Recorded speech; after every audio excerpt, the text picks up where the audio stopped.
Players gather to cast powerful spells, some of the oldest and most revered in the history of Modern Horizons 3. Magic the Gathering, Glaring Fleshraker, Vexing Bauble, Kozilek's Command, and many others. Battling head-to-head in brutal combat, they have one thing in common: to uphold their legacy and their search for eternal glory.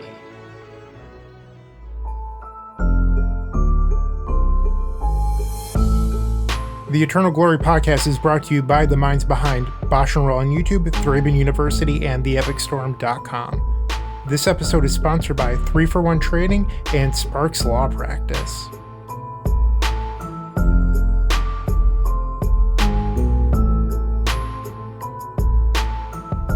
Hello, and welcome to episode 138 of the Eternal Glory podcast. Bring out the NULL rods. We've already recorded 30 minutes of introduction and banter for the week, available in our supporter-exclusive pre-show. Check out patreon.com/eternalglory to gain access, or join as a YouTube member for the same content on YouTube instead. As always, I'm Phil Gallagher, aka ThrabenU. I am Brian Coval, aka BoshNRoll. And I am Brian Cook of The Epic Storm, and I would just like to say, this title sucks. Well, sucks for you, but you're getting splash hate from a deck that is better than we thought, maybe. Let me just shout out our new patrons before we get into that. We've got Jordan J, Ian, and the dog. Somebody just by the name of the dog. So we could honestly say we got that dog in us right now in our YouTube membership program. This episode is brought to you by Sparks Law, a business transactional law firm owned by Eternal Magic community member Jonathan Sparks. If you're an entrepreneur, business owner, or gig worker looking to start your own company, Sparks Law can help with partnership agreements, contract reviews, intellectual property protection, or any other business legal questions. If you want to shape your business strategy with a fellow Eternal gamer, reach out via email to jsparks, that's JSPARKS, at sparkslawpractice.com, or call 470-268-5234. And if you'd like to advertise to 10,000 Eternal gamers every single episode, reach out to us. We're always accepting new sponsors. Gentlemen, I met Jonathan Sparks at Eternal Weekend this week. So I was at the end of my Vintage Day. I had just made a decision that made me not make top 8 of Vintage Eternal Weekend. And this gentleman comes over and he's like, "Hey, I'm Jonathan Sparks." And I'm like, "Cool, nice to meet you." And I just give him a blank stare. My brain's still thinking about the necro decision I had. And he was like, "Yeah, I sponsor your podcast." And I was like, "Oh, that's you. Thank you." And I felt so dumb. And I'm in my head, I was also thinking about oh, that name's really familiar. How do I know that name? And honestly, my brain was just fried after playing a whole day of Doomsday. And I feel so guilty. And I laughed about it with Jonathan Sparks after, but I felt so bad. And I just want to say, Jonathan, I appreciate you. Yeah, shout out to Jonathan. We passed each other. I think it was on the way to the pairings in round 1 of Vintage, the first moment of the first day. And there was a head nod, "Oh, hey," in passing. And then I did not see him again for 3 days. And he was one of the people I meant to catch up with in person and just missed. And that was a common story among a lot of people. One of my dearest friends, Alex Bistecki, was present for both the Vintage and Legacy champs. I didn't see him until round 2 of Legacy when he came up to burn my match. I was like, "Did you even come yesterday?" Because we talked a lot about Vintage decks and he was trying to borrow cards and stuff last minute. He's like, "You got any nulls?" And it's were you even here? I didn't see him for a whole day. And that's just the size of Eternal Weekend, which is honestly incredible. Yeah, and I just had to go make things more awkward. So, Jonathan, I'm sorry that it didn't immediately click, but my intentions were good, I promise. Yeah, a bunch of listeners should go seek legal counsel from Jonathan Sparks as recompense for Bryant's bad manners. We'll send some business your way. Speaking of sending business people's way, if you attended Eternal Weekend, or if you know someone who did, who still has their badge, but you have thoughts to share, there's a QR code on the back of the Eternal Weekend entry badge that it's an assistance QR code. If you need a judge or if you've spilled water or whatever, you could have scanned this QR code to get some help at any point. Sometime this week, hopefully by Friday when this thing comes out, that should be long done. This QR code on the badges will turn into a feedback form for the event that'll go directly to Card Titan.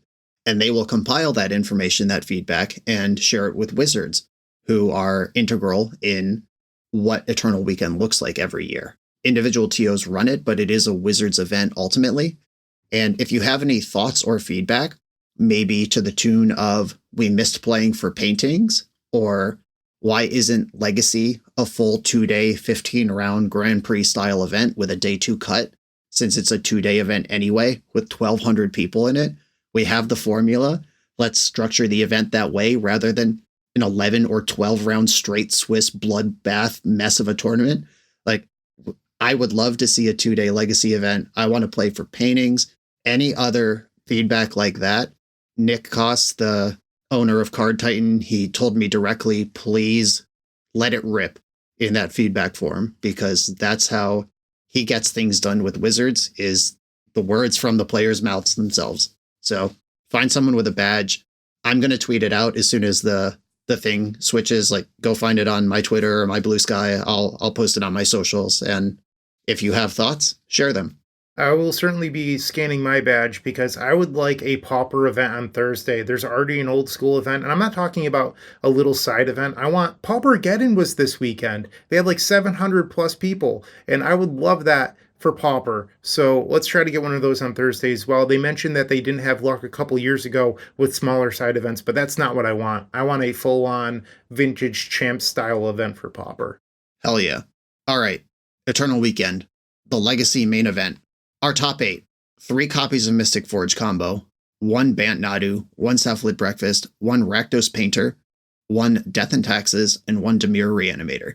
So Mystic Forge combo, that's one that in our decks not to play at Eternal Weekend list, I shouted out. And Bryant said, hold your horses. I think that deck's actually good right now. So combo player was 2 did where I wasn't. The deck destroyed Eternal Weekend. There were 3 copies in top 8 and then 2 more in top 32. That's insane penetration for an archetype that, do we know how many were played? Oh, we do. Yeah. We have this awesome thing. 40 people, that's 3.46% of the field played Mystic Forge combo. It was the 8th most played deck, and the most played deck, Dimir Reanimator, had 168 players. Dimir Tempo had 104. Moonstompy had 92. So we're talking like half the representation of some of these top decks. Eldrazi had 70, and Mystic Forge had a 61 and change % win rate through the tournament, placing 3 in top 8, including the winner. Yeah, so the deck is very good. I mean, my video with it published Friday. So like during Vintage Champs. And if you watch that video, and I knew a number of people that are playing Mystic Forge that said they watched it that night. They're like, you played so poorly and you kept on winning. That's how good that deck is. And it's true. I just missed a 5-0 without really knowing what I was doing. That deck is so powerful. And the big takeaway that I have is that Null Rod actually doesn't beat Mystic Forge combo like you think it should, because of Glaring Fleshraker plus Kozilek's Command. They actually just sort of like double fireball you. So they'll go, okay, I'll tap a bunch of soul lands. I will play the Kozilek's Command. I'll make a bunch of Eldrazi spawns. You get a colorless one just for casting the spell, and then you dig super deep for the next one, and then you play that, and all of a sudden your opponent is dead from 14. Like, yeah, Null Rod's good against part of the deck, and I will agree with that. But the deck is actually pretty inherently good against Null Rod. And I heard some people like, oh, I'll add another Collector Oof. Kozilek's Command removes Collector Oof very easily. Like, this deck is not fragile. It's actually super resilient. And it's backed by 4 Vexing Bobble that they can get off of Urza Saga. This deck is very real. Yeah. Yeah, we'll talk about the health of Legacy overall and the vibes on the floor of Eternal Weekend and our thoughts and hopes and dreams for the December ban update at the end of the episode. But I think Vexing Bobble is on my list now, but we could get to that later. All right. So let's go big picture for a minute before we keep zooming in on some of these other decks. So when you get to an event of this magnitude, it's not super useful to just fixate on the top 8. Because like the top 32, most of the people there also have a 9-2 record. I think there's 2 or 3 like 8-1-1s at the very end.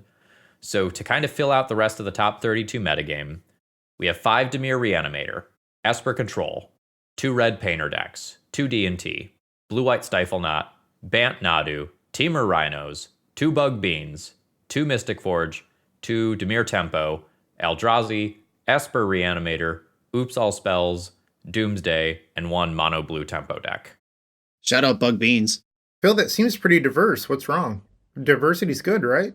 Diversity is good, and this is high diversity, but the floor for what is acceptable power level in Legacy is so incredibly high right now. A lot of stuff has just been fully cast off of the metagame. So you see 0 fair green mid-range decks, like think the stuff like Maverick or Cradle Control. You see 0 creature type decks, your Goblin, your Merfolk decks, like nothing like that. Even decks that were very strong a year or two ago, like 8-cast, are just kind of like totally dead here. A lot of stuff has been pushed out of the metagame because the decks that are successful need to be able to hang with Reanimator while also putting up with, frankly, bullshit like Nadu and some of these like Mystic Forge Ancient Tomb decks. And it is a tough ask right now to be able to hang in the same room as Reanimator, Nadu, and Ancient Tomb all at the same time. Doing a quick count right now across this top 32, I count 12 decks that are not combo decks, which means 20 of our top 32 are combo decks. There's a lot of diversity among those combo decks, but I think other than Flash and Underworld Breach, this is the fastest Legacy has ever been. I would agree with that. And yeah, there's a lot of different flavors of combo. It's all combo, and you have to have an eject button because it is hard. I'm not going to say you can't, because we do have Esper Control. We have 2 copies of Bug Beans in this top 32.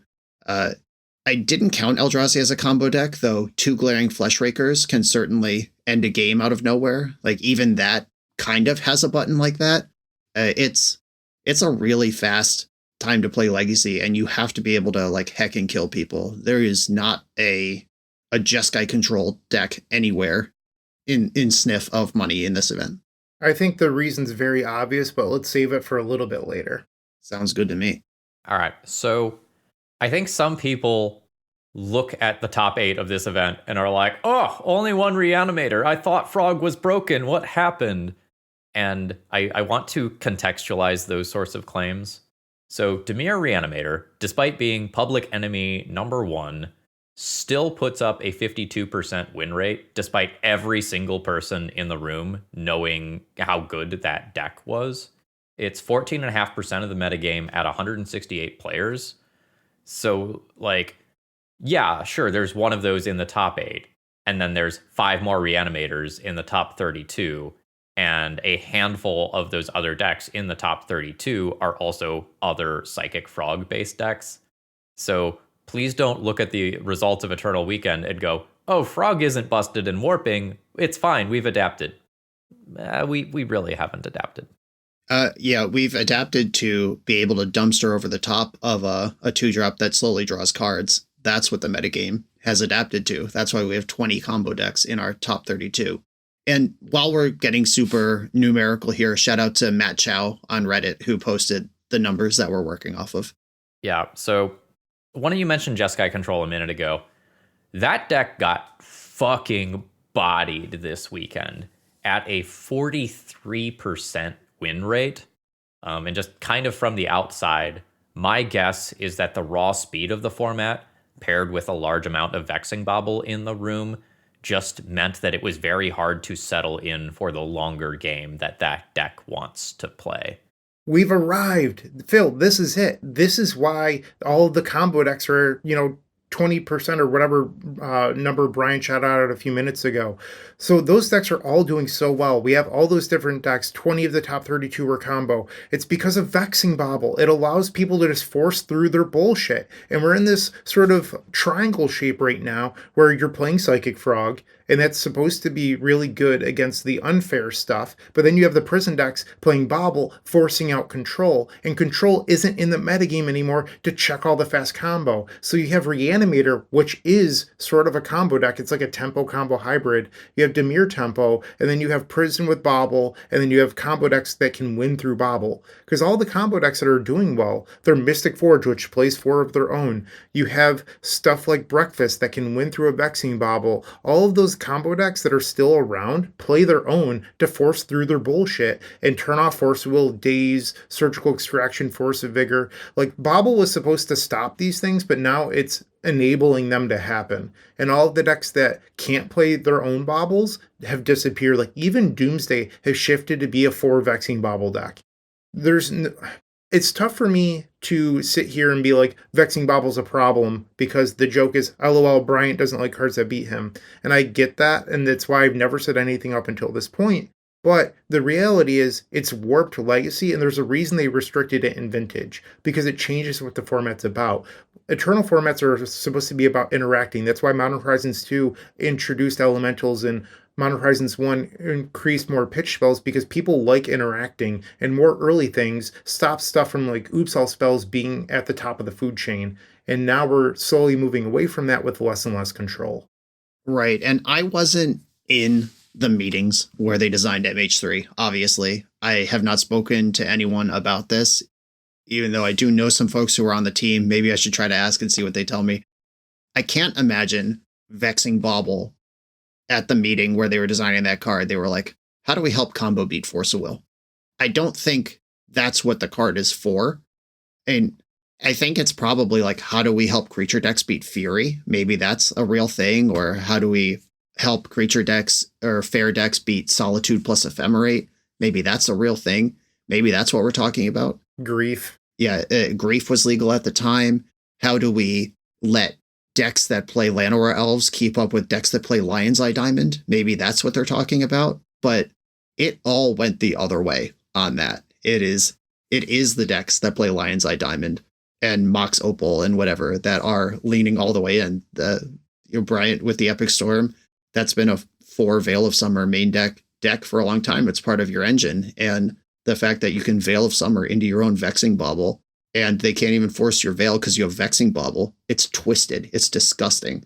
And on top of all that, the modern, I mean, like modern in the terms of what year we're in, not in terms of modern the format, the modern design where no card can ever be bad, where like Vexing Bobble, if you draw the second one, I'll just cantrip off the first one.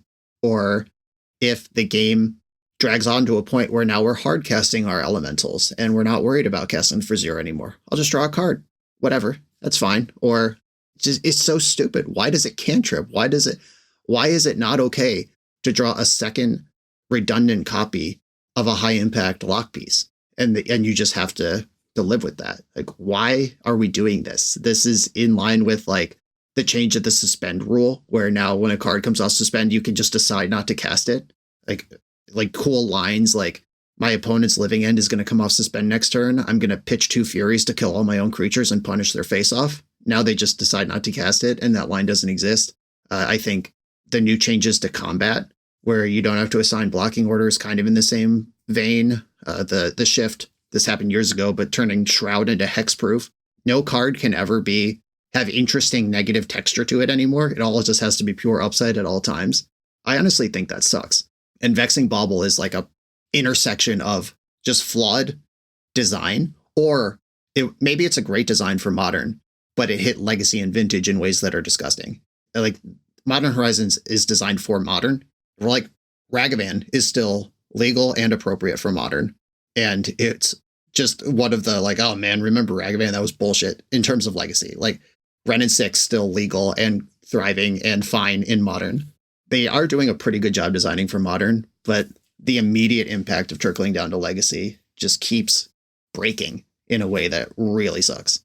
You're not wrong. So I started jamming Vexing Bobbles as 4-ofs into decks like week 1 that card was legal. I think one of the first videos I recorded, I just took Chalice of the Void out of Moonstompy, and I'm like, how does this play? And the answer was, oh shit, it's actually like really good. And we are seeing more and more decks sort of solidify around Vexing Bobble as a shield against the counter spells that the format is built around. Like, I really like the play patterns of Vexing Bobble as someone who is trying to resolve my 3 drops that are very frequently like dazeable. But when that Vexing Bobble is protecting an unfair combo turn from, something like a Mystic Forge deck. It feels a little oppressive. And the dovetail with Urza Saga needs to be spoken of as well if we're talking about Vexing Bauble, because I actually think Urza Saga, I'm one of Urza Saga's biggest fans from a design perspective, even though it's not a card I play a lot of.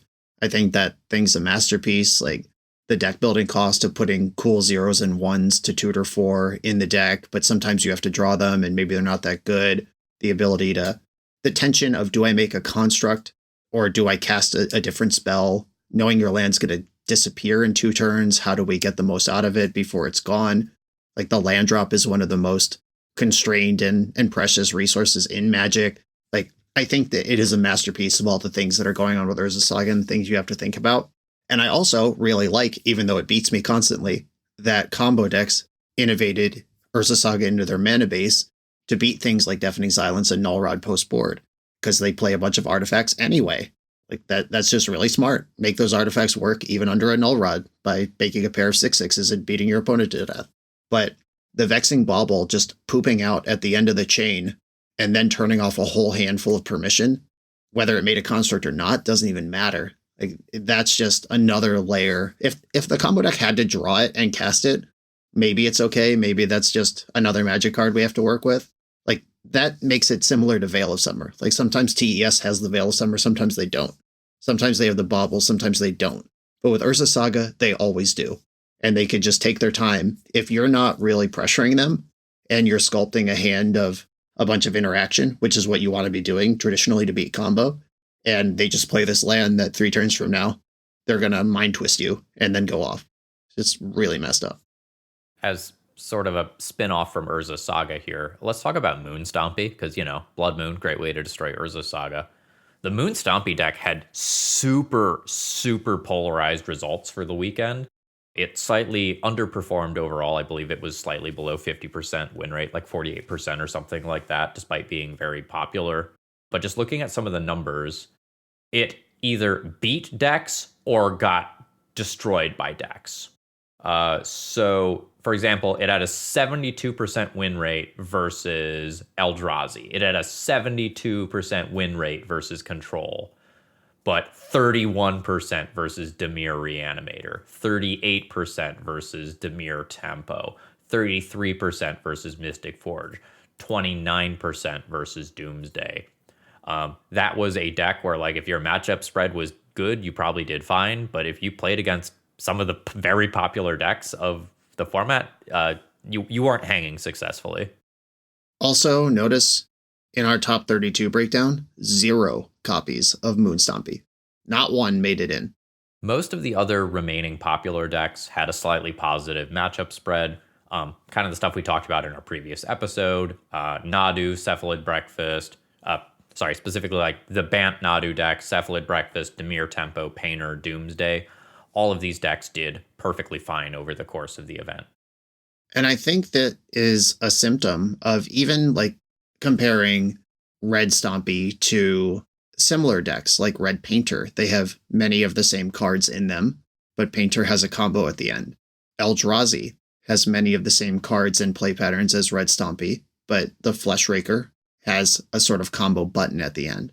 Red Stompy, if running completely unchecked, could like copy Pyrogoyf with Fable of the Mirror Breaker. Like that kind of feels combo-y at the end, or a second Broadside Bombardier is coming in for 14 damage all at once. Like those sort of plays exist, but it's not the same. That's multiple 3 and 4 mana things over multiple turns coming together to the point where if your opponent has just bricked off on a Swords to Plowshares this whole time, you could suddenly do something pretty powerful. That's a completely different calculation than a deck like Nadu or Breakfast or Painter or Reanimator that can just, from nowhere, murder you. All right. So we're not going to deep dive all of the deck lists here. I pulled out a handful of cards that I thought were neat or notable, just the sorts of things that maybe should be on your radar if you're not just like analyzing deck lists all of the time. Number 1 is one that got me in a league recently, and that is Candelabra of Tawnos. So this is 1 mana, artifact, X cost, untap X target lands. And back in the day, you used to use this to like untap your cloud posts to go just super, super big with mana. But recently, with all these like Grim Monolith, Basalt Monolith, Voltaic Key, Manifold Key nonsense things that are happening, and Planar Nexus alongside Urzatron lands, like it's just kind of unnecessary. But we've come full circle on it, and now some of these Mystic Forge decks are putting it back in because it can be a way to make multiple Urza Saga tokens in the same turn if you have a bunch of excess mana. And I got buried by that card recently. And it also recently allowed an opponent to just like hang a Blast Zone activation over my head while having the ability to change the number of counters on said Blast Zone at instant speed, which was terrible for me. Yeah, that's scary. Yeah, Candelabra, such a weird card, but once again, a fun of that you can grab with Urza Saga if it's appropriate for the situation. Let's talk about a card in the same deck that you can't grab off of Urza Saga. That would be Portable Hole. I spent some time this weekend talking to someone that made the top 8 of the event, John Barber, who I grew up playing with at events at Jupiter Games, and then John moved to Seattle. And apparently Mystic Forge is by far the most popular deck in the Seattle area, and it's not close. They have a hive mind of people working on the deck there, and they've decided that Portable Hole should be in the sideboard as a Karn target because it answers Collector Roof, it answers Null Rod, it answers most things that you care about. And it just gets so they're playing 2 copies of Portable Hole, but then they made the realization of pretty much the only thing they lose to is the mirror match, because Karn the Great Creator, my least favorite Magic card, is really good in the mirror. So what they did is they added Static Prison from Modern. They looked at Ruby Storm, they added in Static Prison because it answers opposing Karns. And then from there, that unlocks you in order to win. So now they have these 4 1-mana white cards between Portable Hole and Static Prison that really solve all of their bad matchups too. So I thought that was pretty interesting. And when John mentioned that to me, a light bulb went off in my head. I'm like, that's brilliant. Like, it really makes a lot of sense. How are they casting Static Prison under Karn? Planar Nexus. Oh, Planar Nexus. Okay. Yep. Yeah, previously they were all playing the Wayscape Battle Mage, but I think Portable Hole and Static Prison are just better. Yeah, and it's just raw efficiency, like we've been talking about. Legacy is just about speed right now. The best deck in the format is defined by Entomb, Reanimate, Daze your interaction. You have to be faster or stronger than that to compete. And it makes sense cutting a 3 to 5 to maybe 6, like a fully kicked Battle Mage is what, 6? A 2, 3, 5, or 6 cost answer for a 1-mana one makes a lot of sense. And one that you can wish for rather than just have to draw. So another one that I saw in the wish boards that I wanted to mention is the Might Stone and the Weak Stone. This occasionally pops up in both Legacy, and I think I've seen it in Vintage as well. So this is 5 mana for an artifact. When it enters, you choose 1. Draw 2, give a creature -5, -5. Oh, and then it also just has an ability to tap for 2 mana. To tap for 2 colorless mana, it can't be used to cast non-artifact spells. I am not sure exactly what this is answering right now. Like, I am not sure what this slot is for specifically. This is a little expensive to answer your Collector Oofs and Friends. I don't know if this is here primarily for the card draw. I don't know. You're the one who would know this stuff. Ancient Tomb guy. All right. We don't know. Hit us up in the YouTube comments or whatever if you know. Chainsaw is another one that is pretty cool. I've seen this one in play a couple of times now. This is from Duskmourn. It's 1 and a red for an equipment. When it enters, you deal 3 damage to up to 1 target creature. Whenever a creature dies, you get a rev counter on it. And equipped creature gets +X+O, where X is the number of rev counters on it. So this is your Stoneforge Mysticable Lightning Bolt that you can use to clear a creature. You can then, Flicker Wisp or Yorion Blink this or whatever later for a little bit more value. And if it just kind of sits there over the course of a game, it is possible that this ends up turning into something you actually equip later on in the game and put it on an evasive body or something. Yeah, I've seen this in Painter as well. Welding it back and forth is a way to keep creatures off the board. Respectfully, Absolutely fuck that. I hated it. I've been on the wrong side of that before. It's maybe not quite as bad as Chaos Defiler, but it feels bad if you're playing a creature deck. Well, Phil, what should you stop doing? I don't understand the question. All right. If you can't put down your Thalias or White of the Reliquaries or whatever stupid thing you're trying to make work in this turn 2 format, then yeah, Chainsaw's going to get you, buddy. I'm sorry. Another thing that might get you if you are playing fair creatures is Split Up. This is another one from Duskmourn. 1 white sorcery for either destroy all tapped creatures or destroy all untapped creatures. So it is possible that this is a 3-mana one-sided sweeper in some instances. Yeah, this one got a lot of conversation off the Duskmourn spoiler in all sorts of formats. Like any matchup that's about racing, Split Up's busted, because at some point they will attack you with everything, and then you'll go to your turn, and you can just cast a pre-combat, and then the race is unwinnable for them. If you have anything tricky like convoke spells or like equipment with tap abilities, something like shout out Manriki Gusari. Obviously that's not relevant right now, but I'm just, off the top of my head. Or you could just activate a Stoneforge Mystic and now it's tapped. There's a bunch of ways to manipulate these things, and yeah, Split Up is really powerful. Or I even talked about it with Teferi Time Raveler. Obviously, like just casting this in combat, all their shit's dead. Too bad control's unplayable. Jeez. All right. Maybe someday. Maybe after the bans, we could try splitting up with Teferi. 3-for-1 Trading is one of Europe's leading Magic the Gathering traders. Their online shop has a fantastic selection of high-end Magic cards, especially for vintage, legacy, and old-school players. You can find them at shop.3for1trading.com or visit their booth at major events. They run weekly sales, and new, individually scanned, high-end cards are added every Wednesday. Use code ETERNALGLORY to get our community-exclusive offer of free worldwide shipping on your first order over $500 and experience their world-class customer service and exact grading for yourself. And I'm going to throw a little extra on that. When this video comes out, we will be in 3-for-1 Trading's Black Friday sale, which is 5% off their entire website. And there's additional specials on certain cards every day. So check in every day from the 27th to December 2nd. They will be running all sorts of specials during this window. So guys, what are the next steps? Like Eternal Weekend just happened. Eternal Weekend Europe is about to happen in 2 weeks? Like, what are we recommending for that Eternal Weekend? Like, honestly, I don't think more copies of Null Rod is enough.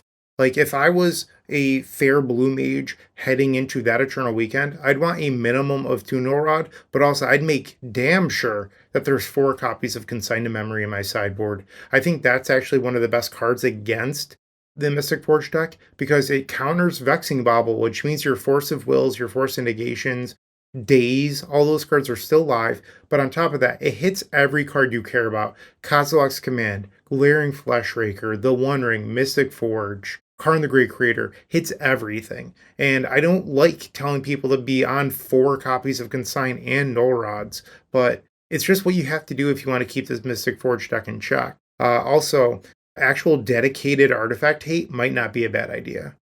Yeah, I'll just play my Force of Vig. Oh no, the Vexing Baubles. Yeah, it's going to be, if you're trying to play fair versus Mystic Forge, you have to settle in for a multi-layered approach to that. And by that, I mean picking them apart card by card. You can't just keep a hand with Force of Will and think that's going to be good enough. Like, you probably need a Consign to Memory, a Force of Will, a Wasteland, and a Threat, or something like that. Like some serious combination to pick apart all of the angles they play on, which is fast mana, Urza Saga, 4 mana payoffs, and then you need to turn around and pressure them. And yeah, Consign to Memory, obviously, just rock solid in those situations. And it was so good that I main decked a Consign to Memory at Eternal Weekend in my control deck. It's just good enough to do in one of those Bug Beans flex slots that the deck is famous for. I did not have 4 across my 75. Maybe I should. I did play Pernicious Deed this weekend as just sort of that, third wave after you consign them once, wasteland them once, and then have a little bit of resources under you, having like Pernicious Deed and then untap with 4 mana and just hold that shit until you could nuke their life. That's kind of, you want either, if you're not winning in the window you create with your consign and wasteland, then you're going to need a big wave, like something like Pernicious Deed, to actually keep them from grinding back in. One thing I like subtly there about Pernicious Deed is I played in the Teams event, and I mentioned that in our pre-show, but my teammate was playing Serenity. We talked about Portable Hole. In that event, the Mystic Forge player who played Karn got Portable Hole, exiled Serenity, and I was like, that is so busted.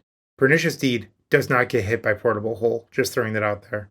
That's true. It does get hit by Static Prison. Womp womp. Yep, unsolvable. So, speaking of unsolvable, sideboards really scare me right now because a lot of decks want like 5 graveyard cards or the Reanimator matchup. And if you also want like 3 Consigned to Memories, 2 or 3 Null Rods, like that's most of your sideboard. And that is a horrifying thing to say. We might have a couple of top decks that require so much commitment to beating them that you don't actually have reasonable sideboard adjustments for a huge chunk of the metagame. There's one deck that is sort of here that we've been singing the praises of for close to a year now, and that's Painter. And Painter can play main deck Graveyard Hate. Painter can play and tutor for and quickly deploy Null Rod in sideboard games versus Mystic Forge. Painter can play things like Pithing Needle that could turn off a Karn or a One Ring. Blood Moon effects are really good against Urza Saga mana bases. Like, Painter does have a lot of tools for the matchup spread that we expect. And there was a Painter in top 8, and there were 2 more Painters in top 32 of this event. Painter's tough, though, because it is among the fairest of the combo hybrid decks, I would say, in this list. It's the one that combos the slowest and where combo is the least of its plan A. And it's a high skill deck. You need to know how to sequence. You need to know how to layer your engines on top of each other to solve every matchup. But Painter is out here with the ability to main deck and sideboard a lot of relevant things for what's going on. I will say Painter had a 23% win rate versus Mystic Forge combo on the weekend, but was positive against just about everything else other than Moon Stompy.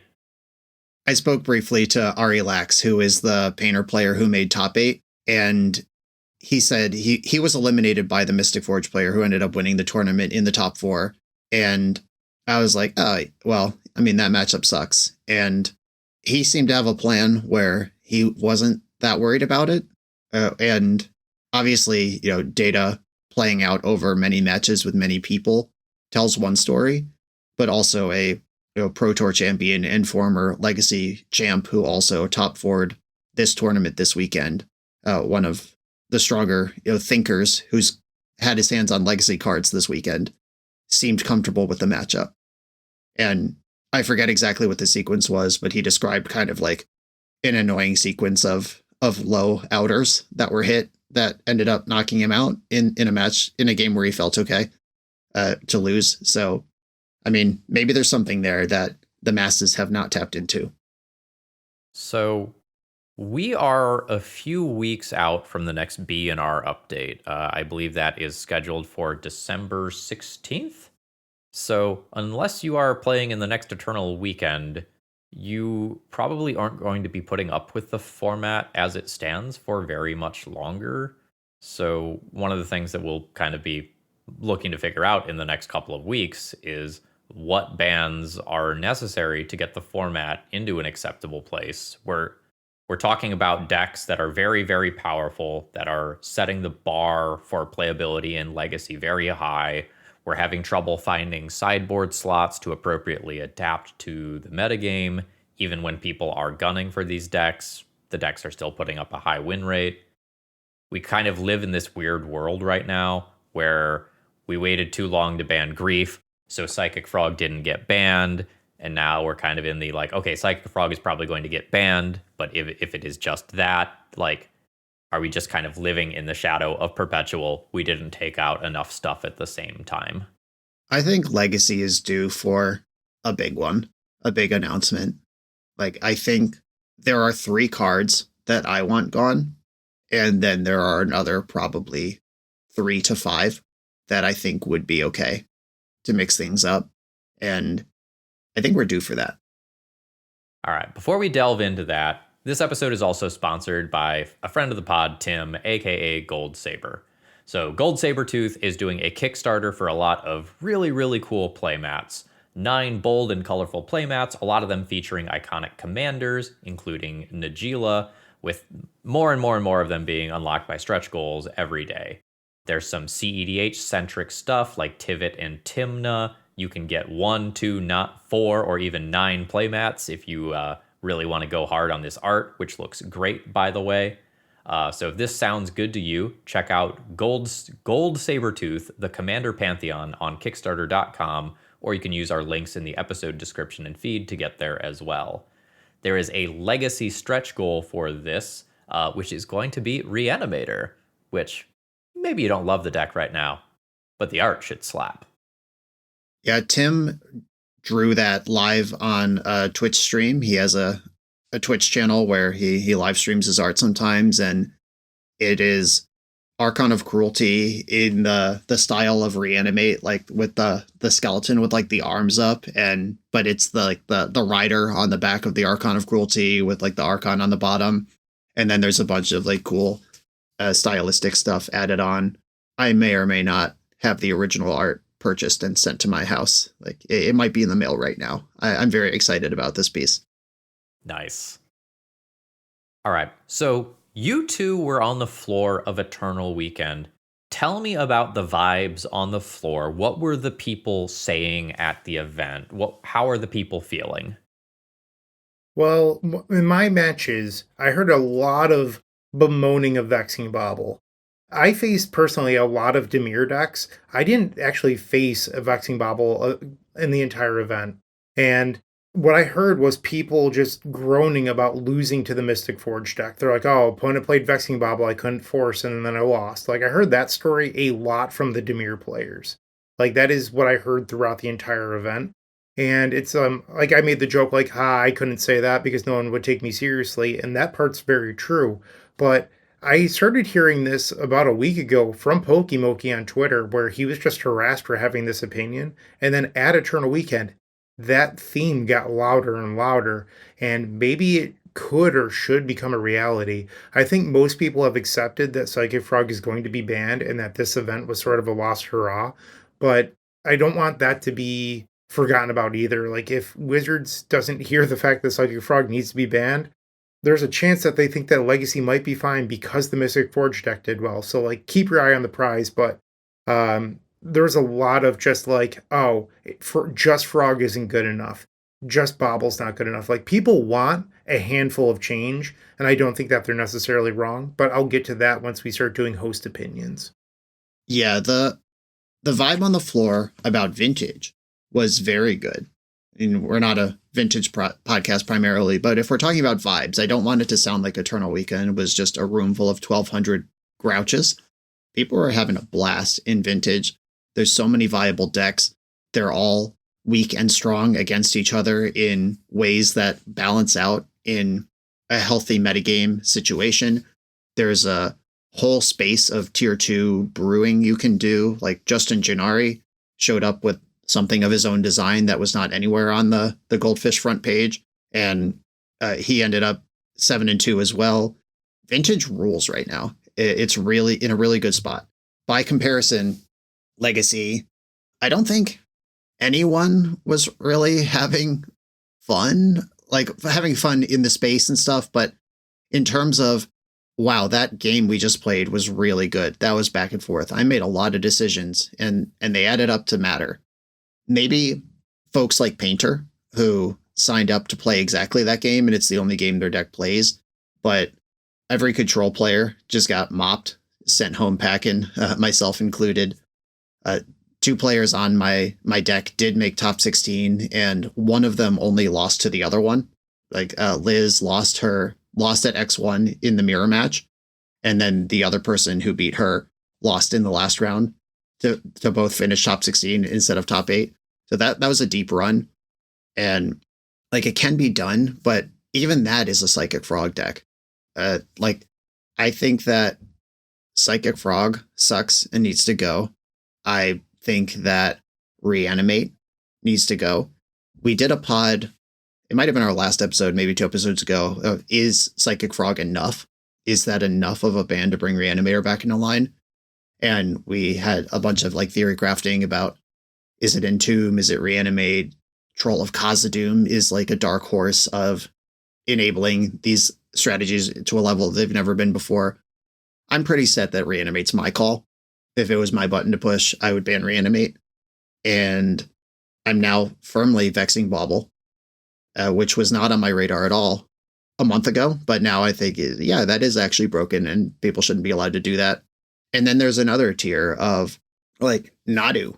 I'm mostly of the opinion that Nadu's probably okay in the legacy world because it's a 3-mana thing that requires another thing in play to work, and it does, build up in a way that is kind of fundamental to Magic the Gathering. Like if you are able to Swords to Plowshares the Nomad, or Force of Will the Nadu, or Red Elemental Blast the Nadu on the stack, these are all meaningful interactions. And I don't hate Nadu, but I could see it being just like the play patterns are rancid and it's banned everywhere else. So why leave it here? I could hear that call. At Eternal Weekend, I heard a lot of complaining that people did not like sitting there while their Nadu player revealed their entire deck slowly. Like people were very upset at the amount of time it took for the Nadu players to go through all of the actions. Like it took way longer than players felt like it should have. I never faced Nadu either. I just faced a lot of Dimir all weekend, but there was a lot of people that are just like, I'm so sick of Nadu. I don't like sitting there doing nothing. Well, why don't they concede? It's over if that's happening. What are you waiting for?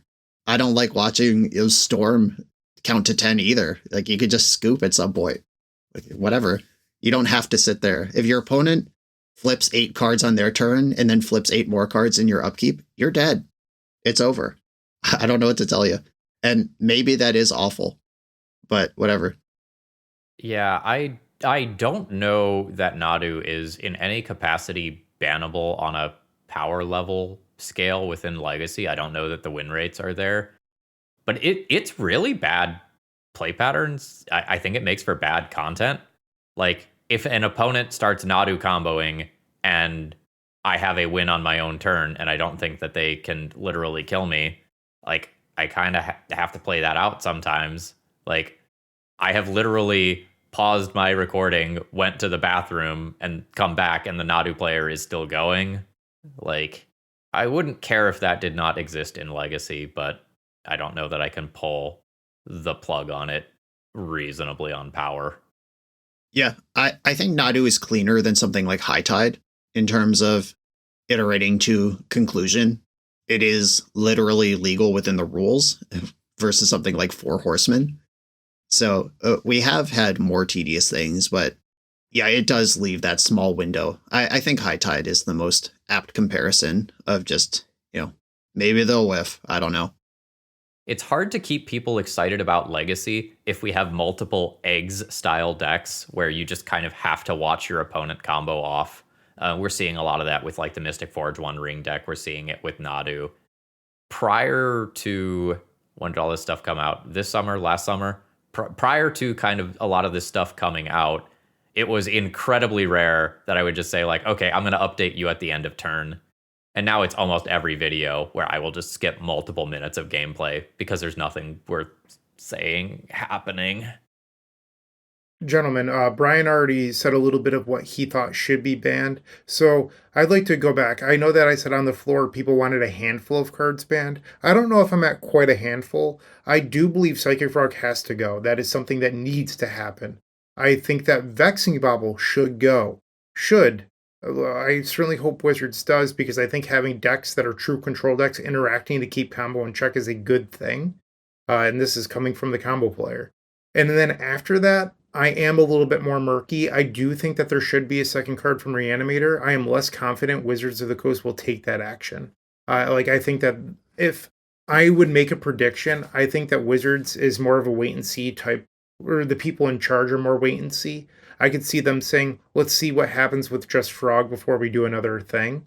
Legacy is a powerful format, and historically, it's been able to adapt to a lot of things. We're going to wait and I can visualize it already. Exactly.